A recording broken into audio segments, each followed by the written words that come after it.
اور میرے بھائیوں ایک بات ضمنی طور پہ اس حوالے سے آئی ہے، یہ بھی باب پیشین گوئیوں کا ہی ہے۔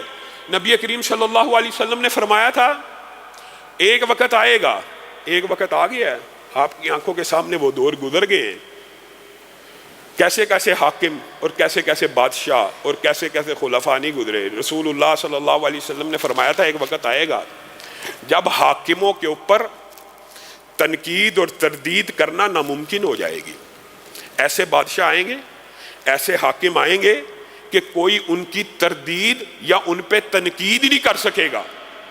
اور رسول اللہ صلی اللہ علیہ وسلم نے تنقید نہ کرنے والوں کے ایمان کو تو یہاں پہ موضوع بحث نہیں بنایا، اگلی حدیثوں میں موجود ہے اگرچہ یہ بات بھی، لیکن جن کے اوپر تنقید نہ ہو سکے گی، جن کی تردید کرنا ناممکن ہو جائے گی، رسول اللہ صلی اللہ علیہ وسلم نے فرمایا یہ قطار در قطار، لائن در لائن، ایک کے بعد ایک کر کے سارے حکمران جہنم میں چلے جائیں گے۔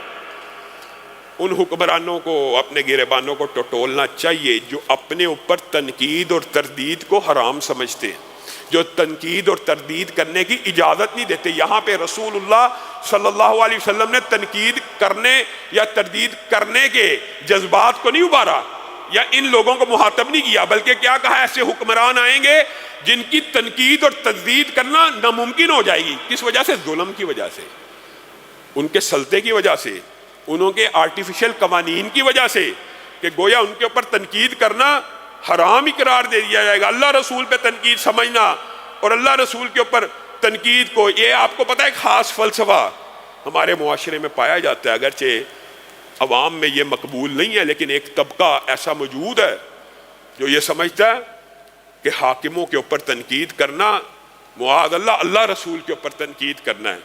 اور ایسے حکمران بھی دنیا میں موجود ہیں جو یہ سمجھتے ہیں کہ ہمارے اوپر تنقید کرنا ولی امر خلیفۃ المسلمین کے اوپر تنقید اور تردید کرنے کے برابر ہے۔ ایسے سارے حکمران جن کا یہ عقیدہ ہوگا وہ ایک کے بعد ایک جہنم میں لائن سر جہنم میں جیسے حدیثیں ہوتی ہیں نا، لائن کے ساتھ، قطار کے ساتھ، بغیر حساب کتاب جنت میں داخل ہو جائیں گے۔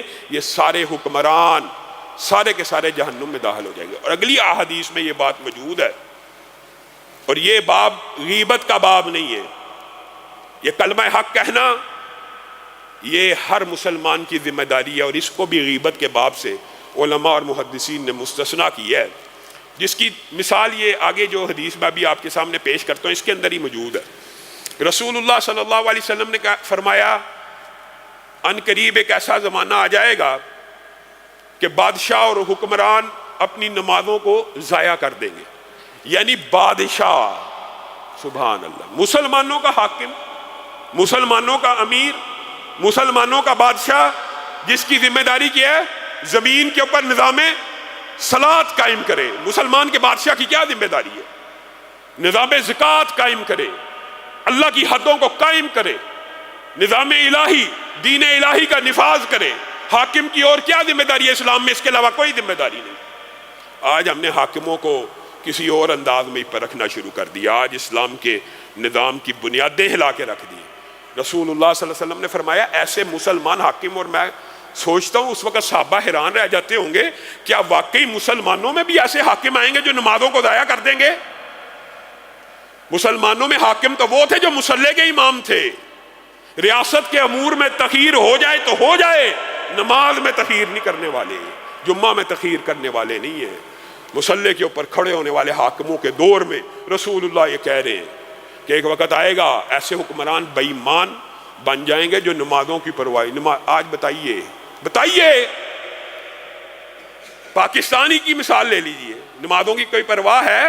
دوپہر ظہر کے ٹائم سے تقریب شروع ہوتی ہے، عشاء تک جلسے چلتے جا رہے ہیں، ناچ بھی ہو رہا ہے، بگڑے بھی ہو رہے ہیں، ہر پارٹی کی بات ہو رہی ہے، ڈول بھی بج رہے ہیں۔ نمازیں کہاں ہیں؟ نمازوں کو ضائع کر دیں گے، بدعات کو فروغ دیں گے۔ عبداللہ ابن مسعود اچانک بول اٹھے، اللہ کے رسول آپ نے ہمیں حاکموں کی اطاعت کا بڑا درس دیا ہے کہ حاکم اللہ اور اس کے رسول کا نمائندہ ہوتا ہے، ولی امر ہوتا ہے، اولو الامر میں شامل ہے، تو ابھی آپ یہ بات کہہ رہے ہیں ان کی اطاعت کا کیا حکم ہے؟ تو رسول اللہ صلی اللہ علیہ وسلم نے صاف منہج نبوی بیان کر دیا، اور ان لوگوں کو غور کرنا چاہیے جن کا یہ فلسفہ اور عقیدہ نظریہ بن گیا کہ جو بھی حاکم بن جائے اس کی اطاعت اسی طرح جیسے اللہ اور رسول کی ہے۔ بعض لوگوں نے ہندوستان کے بعد مسلمانوں نے تو مودی کو بھی امیر المومنین کہہ دیا، وہ شام کا بشار الاسد بھی امیر المومنین بن گیا۔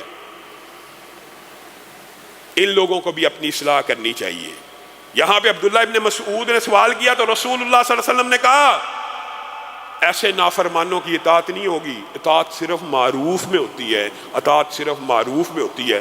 جب نیکی کا حکم دیں گے اطاعت کی جائے گی، جب بدی کا حکم دیں گے ان کو روکا بھی جائے گا، ٹوکا بھی جائے گا، ان کے خلاف کلمہ حق کہہ کے افضل ترین جہاد کا فریضہ بھی انجام دیا جائے گا۔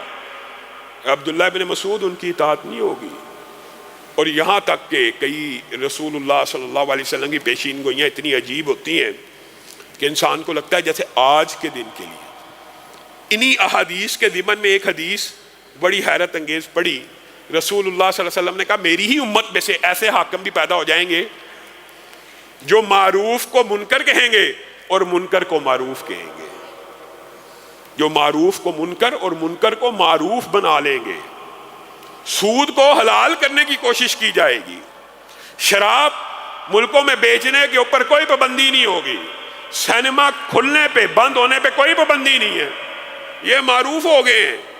اور ہمارے تو ایک سابقہ حاکم نے امر بالمعروف کا جلسہ بھی کیا آپ کے سامنے۔